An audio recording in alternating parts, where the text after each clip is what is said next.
The Whispering Woods. Chapter 1. The Invitation. The town of Hollow's End was known for its extravagant Halloween celebrations. Every year, the entire community came together to transform the sleepy village into a spook-filled wonderland, with elaborate decorations, costume contests, and haunted houses. But amidst all the festivities, there was one tradition that stood out: the Whispering Woods. The Whispering Woods was a dense forest on the outskirts of town. Legend had it that the woods were haunted by spirits who whispered their secrets to anyone who dared to enter. This year, a select group of teenagers received a mysterious invitation to a Halloween party deep within the Whispering Woods.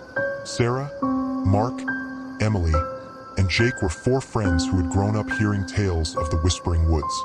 When they received their invitations, they were both excited and apprehensive.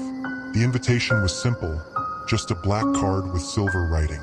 Join us for a Halloween party you'll never forget. Midnight at the old stone circle in the Whispering Woods.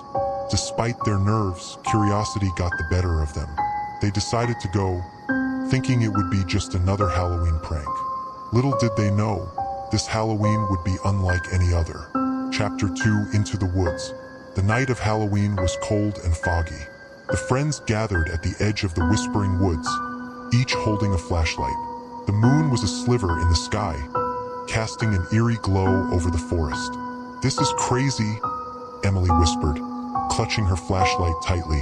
"What if something bad happens?" "Don't be such a scaredy cat," Mark said, trying to sound brave. "It's just a prank. We'll go, have some fun, and be back before you know it." Jake nodded in agreement, but Sarah couldn't shake the feeling of dread that had settled in her stomach. "Let's stick together, okay? No wandering off." They entered the woods, their flashlights cutting through the darkness. The trees loomed overhead, their branches like skeletal fingers reaching for the sky. The air was thick with the scent of damp earth and decaying leaves. As they walked deeper into the forest, the whispers began. At first, they were faint, barely audible over the sound of their footsteps. But soon, the whispers grew louder, filling the air around them. Words they couldn't quite understand. Voices that seemed to come from nowhere and everywhere at once. "Do you hear that?" Jake asked, his voice trembling. "It's just the wind," Mark replied, though he didn't sound convinced. But Sarah knew it wasn't the wind. The whispers seemed to call her name, beckoning her deeper into the woods. She shook her head, trying to clear her mind. "Let's keep moving." After what felt like hours, they finally reached the old stone circle. It was a clearing in the woods, with large ancient stones arranged in a circle. In the center was a bonfire, flames dancing in the darkness. Around the fire were people dressed in elaborate costumes, their faces hidden behind masks. Chapter 3. The Revelers. The friends hesitated at the edge of the clearing, unsure of what to do. One of the masked figures approached them, a tall man in a black cloak. "Welcome," he said, his voice deep and smooth. "We've been expecting you." Sarah felt a chill run down her spine. "Who are you?" "We are the Revelers," the man replied. "We celebrate the true spirit of Halloween. Come, join us." Despite their unease, the friends followed the man to the bonfire. The Revelers welcomed them, offering drinks and food. The atmosphere was both festive and unsettling, with laughter and music mingling with the ever-present whispers. As the night went on, the friends began to relax, thinking that perhaps it was all just an elaborate Halloween party. But Sarah couldn't shake the feeling that something was wrong. She noticed that the revelers seemed to move in perfect synchrony, their actions almost robotic. Then she saw it. One of the revelers removed their mask to take a drink, and for a split second, Sarah caught a glimpse of their face. It was pale, with hollow eyes and a twisted smile. She gasped and looked away, but when she turned back, the mask was back in place, and the reveler was staring at her. "We need to leave," Sarah whispered to her friends. "Now." "What? Why?" Mark asked, confused. "Something's not right here. We have to go." Reluctantly, the others agreed. They began to make their way back towards the woods, but the revelers blocked their path. "Leaving so soon?" the man in the black cloak asked, his tone mocking. The night is still young. We're not feeling well, Sarah lied, trying to stay calm. We should go home. The man's smile widened. I'm afraid that's not possible. You see, once you enter the Whispering Woods, you can't leave until the spirits are done with you. Chapter 4, The Spirits Game. Panic set in as the friends realized they were trapped. The revelers closed in around them, their masks hiding whatever expressions lay beneath. The whispers grew louder, more insistent, as if the very forest were alive and hungry. What do you want from us? Emily cried, tears streaming down her face. The man in the black cloak stepped forward. The spirits demand a game, a test of courage and wit. If you pass, you may leave. If you fail, he trailed off, leaving the implication hanging in the air. What kind of game? Jake asked, his voice shaking. The man gestured to the stone circle. A scavenger hunt. Hidden within the woods are 5 tokens. Each token is guarded by a spirit. Retrieve all 5 tokens and return here before dawn, and you will be free to go. And if we don't? Mark asked. The man's smile faded. Then you will join the revelers, forever bound to the Whispering Woods. With no other choice, the friends agreed. The revelers stepped aside, allowing them to enter the woods once more. As they walked, the whispers guided them, leading them to the first token. Chapter 5, The First Token. The whispers led them to a small clearing, where an old well stood. The air was cold, and the moonlight barely penetrated the thick canopy of trees. Sarah approached the well cautiously, her flashlight revealing a rope hanging down into the darkness. I think the token is in there, she said, her voice barely above a whisper. Mark grabbed the rope and began to pull. The rope creaked and groaned, but eventually, a small wooden box emerged from the well. Mark opened the box, revealing a silver token engraved with strange symbols. That's one, he said, relief evident in his voice. As they turned to leave, a cold wind swept through the clearing. The whispers grew louder, and a figure emerged from the shadows. It was a woman, her face pale and gaunt, her eyes empty. Leave this place, she hissed, her voice a raspy whisper. You do not belong here. We're just trying to leave, Sarah said, her voice trembling. We didn't mean to disturb you. The woman's eyes locked onto Sarah. You cannot leave. The woods have claimed you. With that, she vanished, leaving the friends shaken. They clung to each other, determined to find the remaining tokens and escape. Chapter 6, The Second Token. The whispers guided them to a dilapidated cabin deep in the woods. The door creaked open, revealing a dark interior. The air was thick with the scent of mold and decay. Do we really have to go in there? Emily asked, her voice trembling. We don't have a choice, Jake replied.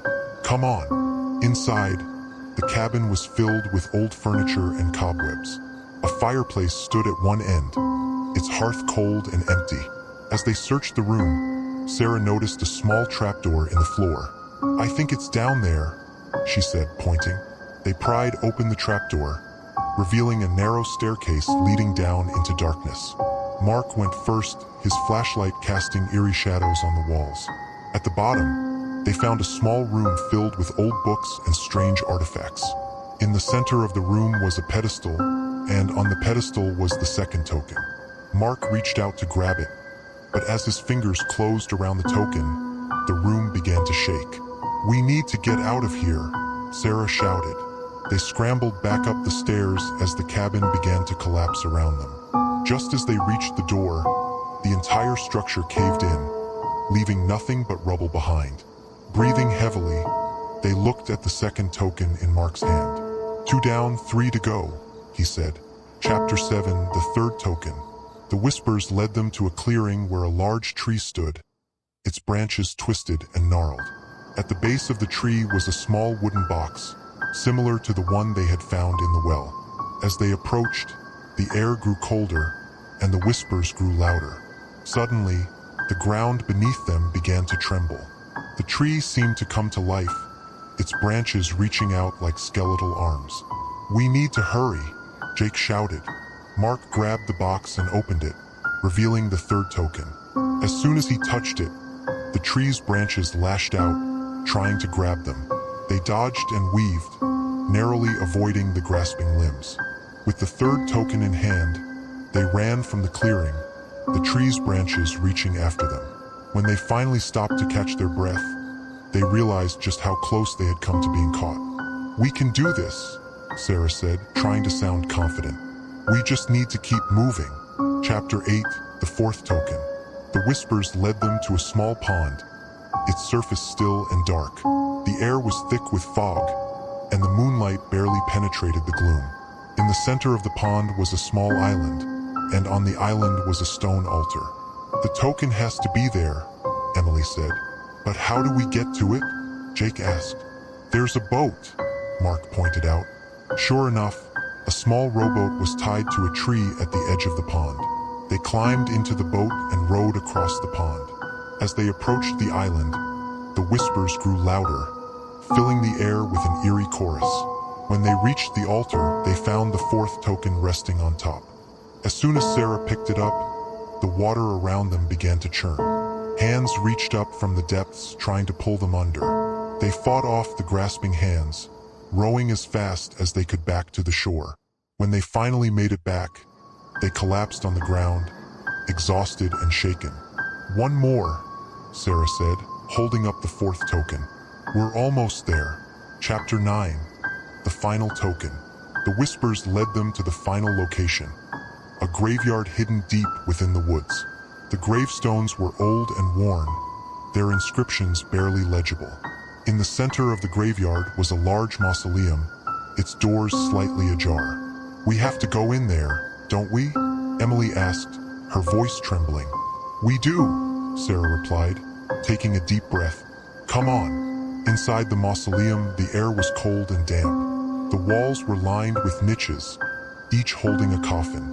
At the far end of the room was a pedestal, and on the pedestal was the final token. As they approached, the whispers grew deafening. The coffins began to shake, and the lids slowly creaked open. Pale, skeletal hands reached out, trying to grab them. "Get the token," Jake shouted. Mark ran forward and grabbed the final token.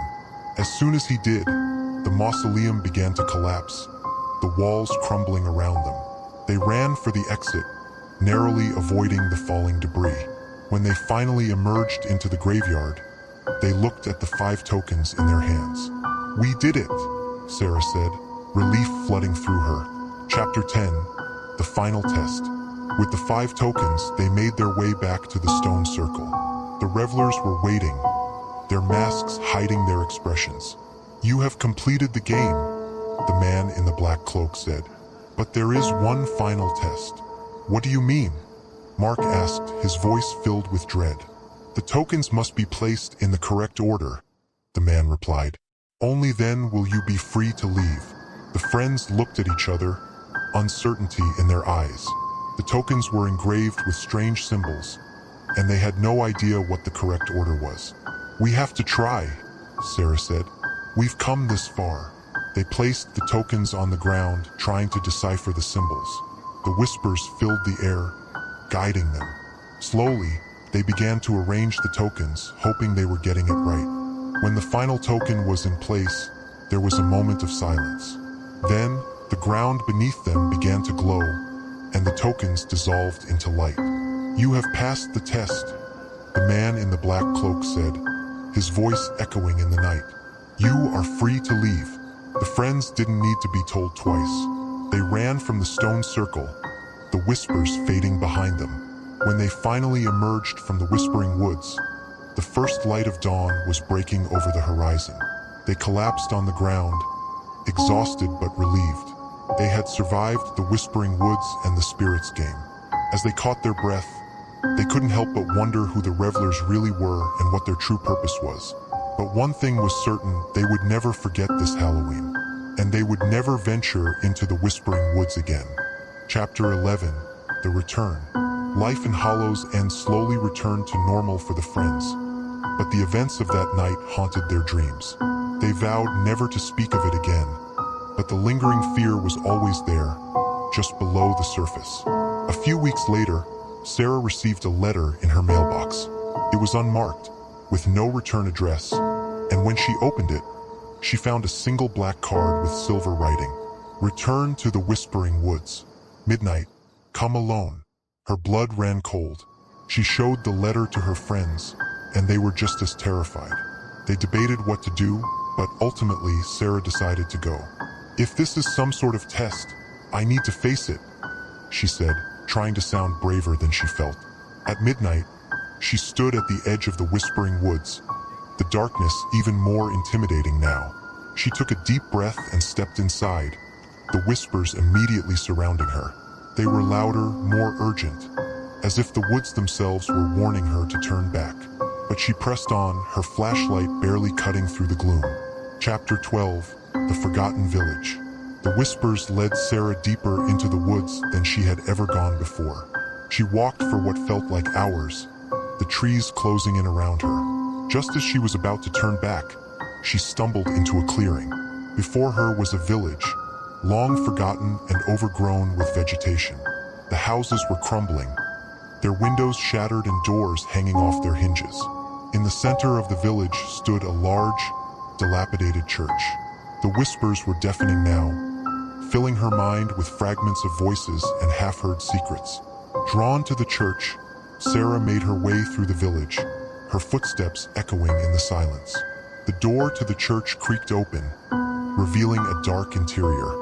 As she stepped inside, the door slammed shut behind her. Inside, the church was filled with rows of old, wooden pews, all facing a grand altar at the front.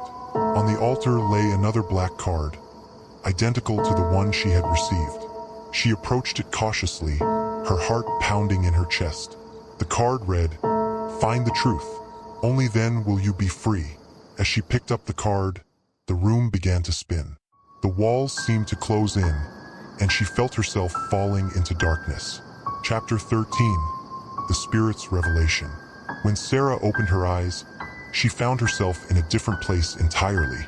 She was standing in a lush, green meadow, bathed in sunlight.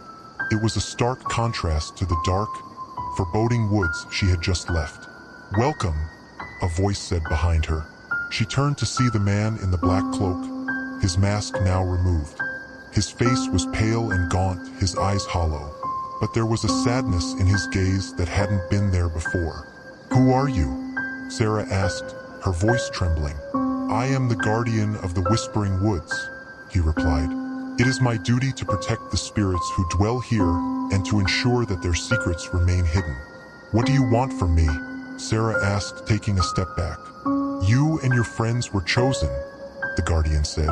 "The woods needed new guardians, and you passed the test. But there is one final task you must complete." Sarah felt a chill run down her spine. "What task?" The guardian gestured to the meadow around them. "The spirits of this land are restless. They were wronged in life and cannot find peace in death. You must uncover the truth of what happened here and help them find closure." "How am I supposed to do that?" Sarah asked, feeling overwhelmed. "The village you saw was once a thriving community," the guardian explained. "But a great tragedy befell them. You must discover what happened and set it right." With that, the meadow began to fade, and Sarah found herself back in the church. The whispers were still there, but now they seemed to guide her, leading her to a hidden door behind the altar. She pushed the door open, revealing a narrow staircase leading down into darkness. Taking a deep breath, she descended into the unknown, determined to uncover the truth and finally put an end to the curse of the Whispering Woods.